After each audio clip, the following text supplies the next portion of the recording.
and welcome to my YouTube.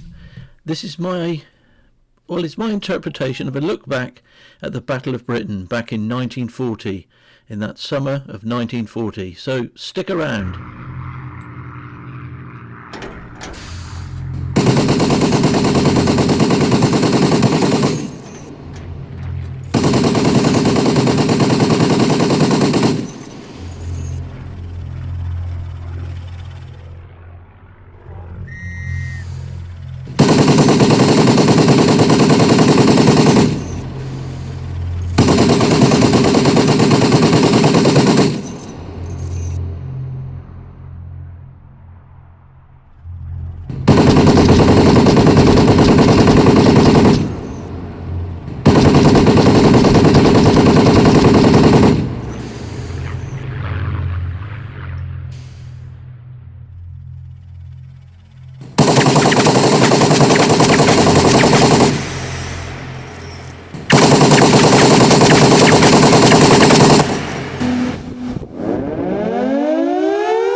Talking about hurricanes at that time, you could taxi in a hurricane as fast as you like. The undercarriage was as strong as a Forth bridge, but there wasn't much taxiing out, in so much as it would be a case of if you're all lined up on one side of Gravesend airfield, it was a grass airfield, and regardless of the direction of the wind, you just whammed the throttle open and went in that direction straight off from the dispersal point and climbed away, forming up into squadron formation as you climbed away and picking a direction given you by the controller over the RT.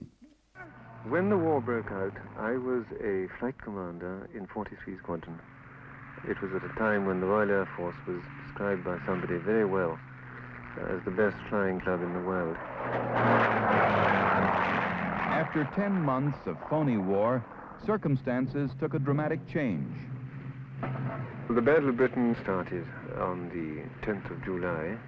I distinguished myself, not very much I may say, by being shot down at 6:30 the following morning on the 11th. I think that he started firing first. He'd seen me. He was probably waiting for me. I was watching down the barrel of his gun. Anyway, the firing then became general. After a short time, there was quite a loud explosion, as a matter of fact, just in front of me in the cockpit. And I felt nervously to see if my entrails were still in place, and I'm glad to say they were. Anyway, I decided I had to bail out.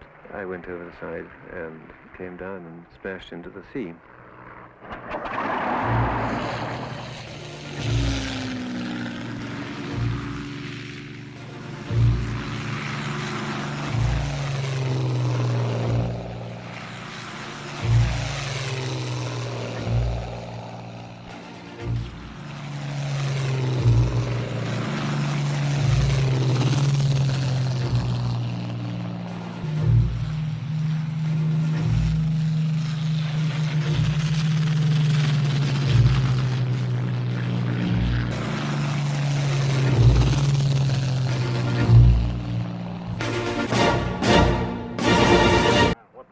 American pilots whom I knew who fought in the Battle of Britain were Red Tobin, Shorty Keogh, and Andy Mamedoff. They were really adventurers. They had left their homes in America to come and look for a fight. but there were 3 marvelous guys. I'm very sad to say that they lost their lives.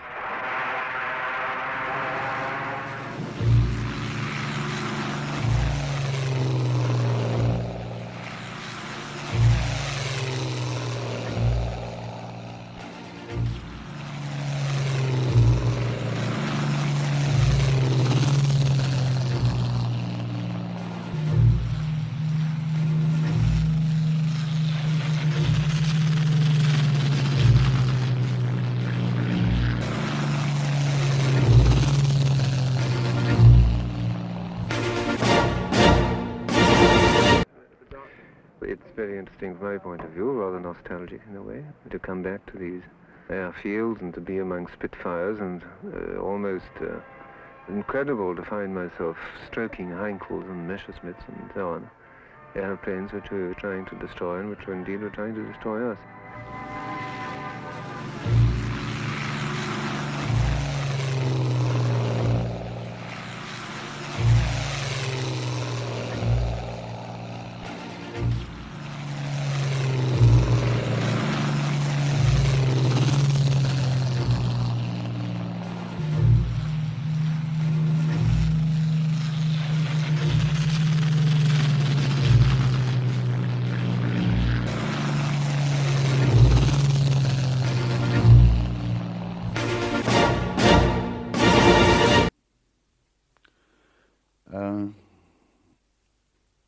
As far as I'm concerned, it was the one battle during the whole of the last war that couldn't be lost.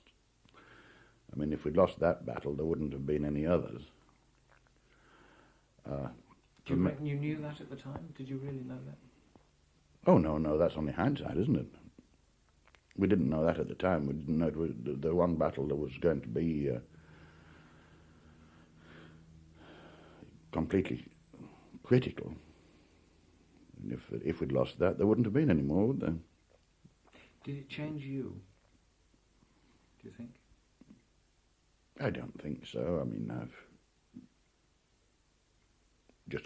it gave me more opportunities, of course. I mean, if I hadn't done well in that battle and we hadn't won it, you wouldn't be here sitting here now, would you? Talking to me, asking me to talk, for the BBC. So it must have done. You wouldn't have come before the war as a straight 21-year-old flying instructor. You wouldn't have wanted my opinion about anything.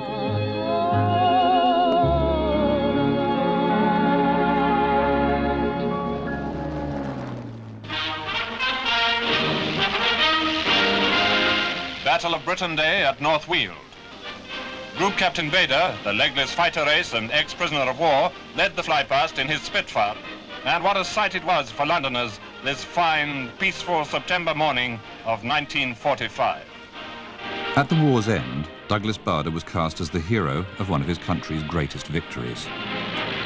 The courage of the crippled pilot symbolised the grit of a crippled nation in its darkest hour. A decade later, one of the best-loved British films ever made was about Bader. Now stand back, all of you. I want to do this on my own.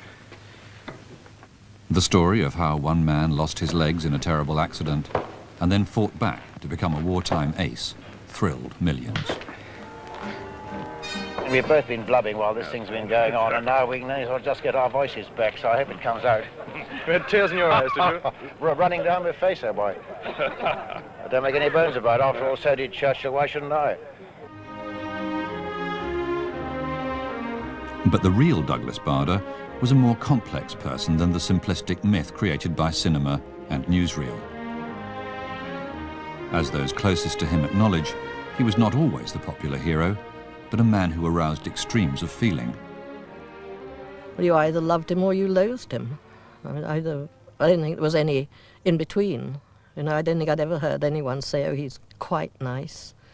He's okay, and I mean, they either say, oh, he's great, he's a super guy, or he's an absolute bastard, one or the other. At the end of World War I, Uncle Cyril had been appointed the first adjutant of the new Royal Air Force Training College at Cranwell in Lincolnshire.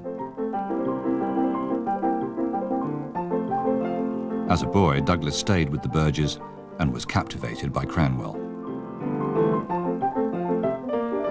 He desperately wanted to be a part of it, and at the age of 18, achieved his ambition by winning a scholarship to go there. In September 1939, war was declared. 2 months later, Flying Officer Barder was back in the Air Force. After 8 years of intense frustration, he was pumped up and ready to go.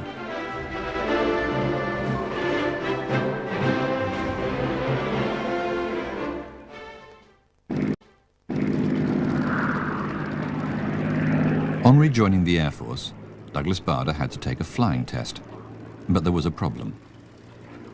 Unlike the new Spitfires and Hurricanes, the test plane, a Harvard, had brakes on the pedals, which a man with 2 tin legs wouldn't be able to operate. Luckily for Barder, his examiner was an old Cranwell friend, Rupert Lee.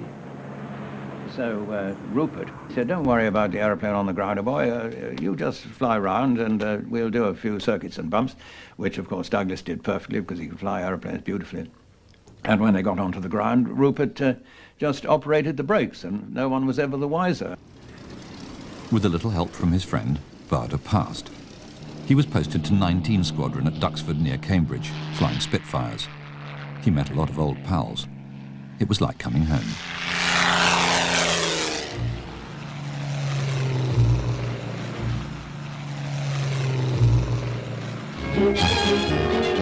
At a fighter station, things begin to warm up. Fighter pilots dash out of their mess to make a mess of a Messerschmitt or two. Deprived of action for so long, Barder had an intense desire to get at the Germans. He truly reflected the newsreel propaganda. There's going to be a spot of bother for the Hun.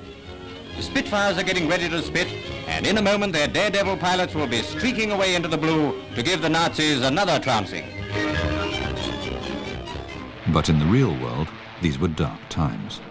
France had fallen, and in June 1940, Barder's squadron went into action to cover the retreat from Dunkirk. Tubby Myrmigan vividly remembers Barder returning from his first air battle. Up comes Douglas. "I got 5 for cert, Tubby, 5 for cert." I thought to myself, you bloody old liar. Who's confirmed them? Now, confirmation of a shooting down was pretty difficult unless you had somebody very close behind you who actually saw the aircraft being hit and shot down. But have that done 5 times, to me, was not on. Barder's claim was a wild overestimate. In fact, he had only shot down 1 German. Perhaps he was bragging because up till then he'd been having a difficult war. In March 1940, Barder had crashed a Spitfire. He'd made the basic mistake of trying to take off in the wrong pitch, the equivalent of a car trying to accelerate away from traffic lights in top gear. The plane was a write-off, and he smashed his tin legs.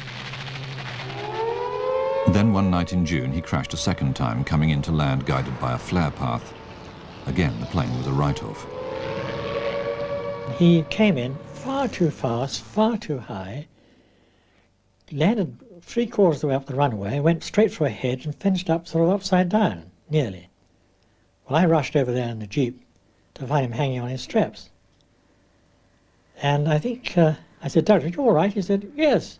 He said, "This bloody flare path is laid out badly." I thought, good old lack of humility. He's blaming somebody else now. And it was just sheer bad flying. Shortly after the second crash, Barder was summoned to a meeting with his commanding officer, Air Vice Marshal Trafford Lee Mallory. He was expecting a carpeting. He tried to explain the crash, started to try and explain it, but Lee Mallory cut him short and said, "I didn't send you for that. I'm telling you, you've got a squadron, 242. Douglas himself said to me, I nearly fell through the floor. Tubby Myrmigan had also noticed how Barder relieved the tension of nervous young pilots about to go into battle. The atmosphere was a little tense because nobody quite knew what was going to happen, although they were pretty bloodthirsty. Suddenly I'd hear thump, thump, thump, thump coming down the corridor. This was the approach of Douglas Barder. The door would burst open. He'd clear a passageway to the coffee machine. "Get out of the way, chaps, I want a cup of coffee." And the morale went up straight away. He was showing off, mind you, showing off like mad. While loved by his inner circle, like the pilots of 242, Barder could come across very differently to people who weren't part of it. David Cox was a pilot with a neighbouring squadron. He'd just landed after shooting down a Messerschmitt in a dogfight which had left his own plane a write-off. Barder may have wrecked 2 Spitfires himself, in avoidable accidents, but he wasn't wearing it from anyone else. Douglas Barder came round with our CO to have a look, see what had happened. So I was sort of very enthusiastically said, "I got one, sir." And Barder turned round with some language we won't repeat here, that 1 for 1 is no so-and-so good. He was sort of God Almighty and greatly respected. So I was downfallen a little bit. And actually, Barder was a little bit wrong there, because it wasn't exactly 1 for 1. They'd lost a pilot and we still had a pilot. When the alarm does come, not a second is lost. Blue section only. By late July 1940, the Battle of Britain was underway.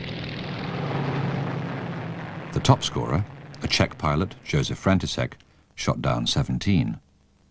The top British ace, Sergeant Pilot Ginger Lacey, scored 15. In the film Reach for the Sky, Barder is shown as having an understanding relationship with his Battle of Britain ground crew. Mr. West, I've collected a few bullet holes. The instruments are smashed and the cockpit's full of glycol. I want this aircraft ready in half an hour. I'm sorry, sir. This job will take a couple of days. That's no good. I said half an hour. I'm sorry, sir. I can't let this aircraft fly, sir.